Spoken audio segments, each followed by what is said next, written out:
Good morning, friends. Welcome to episode 6 of The Naked Historian. My name is Michael Albrecht, and it's great to be with you again. This morning I'm coming to you from the very hallowed grounds of the Fredericksburg battlefield here in central Virginia. This particular area where I'm standing is known as Prospect Hill, and it was occupied by Confederate troops that were under the command of General Thomas Stonewall Jackson. Now, Jackson was here with his lines in preparation for the Battle of Fredericksburg, which took place in December of 1862.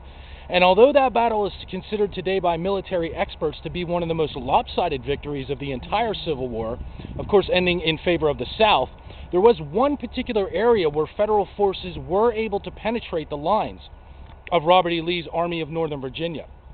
And this particular area is the subject of our focus today.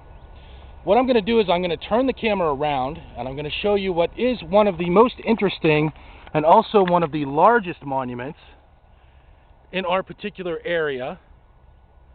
And although this monument is located along the Civil War trails area of the National Park Service, it is fairly far distance from where the car park areas are, and very few people ever take the opportunity to walk down here and get this close to this particular monument.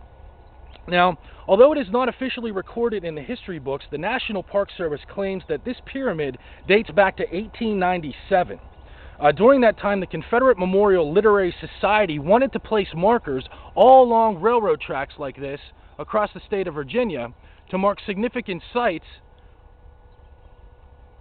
of important incidents that took place during the Civil War. There was a 90-foot pyramid located in Richmond's Hollywood Cemetery that they decided to use as a model when putting together this particular memorial. Now, this 30-foot square by 24-foot high pyramid marks where General George Meade and his Federal troops managed to break through the Confederate defensive lines on December 12, 1862. Unfortunately, they were soon driven out after sustaining over 40% casualties. Now, I must tell you that this particular railroad track is active and trains pass at very, very high speeds, and it is considered to be a dangerous area to cross. So for most people, they recommend that it's best to admire the pyramid without crossing the tracks. Of course, though, I am the Naked Historian, so I'm going to put it all on the line for you people out there, and we're going to get a little bit of a closer look to this particular pyramid.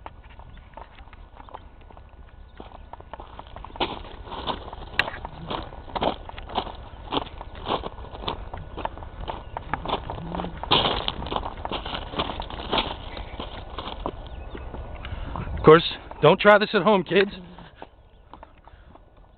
And for you adults, make sure you look both ways before you cross the tracks.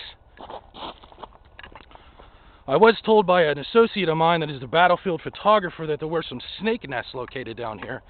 And of course, this is the Naked Historian and not Man versus Wild, so I'm hoping that they are not interested in making a guest appearance.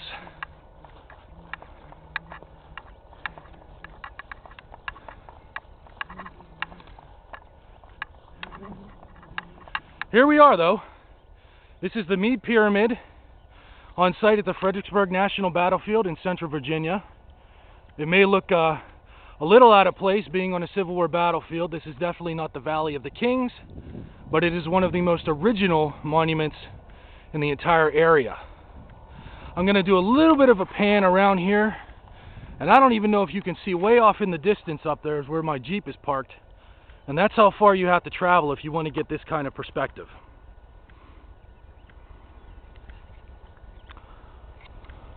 So if you do come to this particular area on the park, be sure to at least walk down to the other side of the tracks and get a close-up look of this wonderful monument. I'm not aware of any other monument like this on any other battlefield.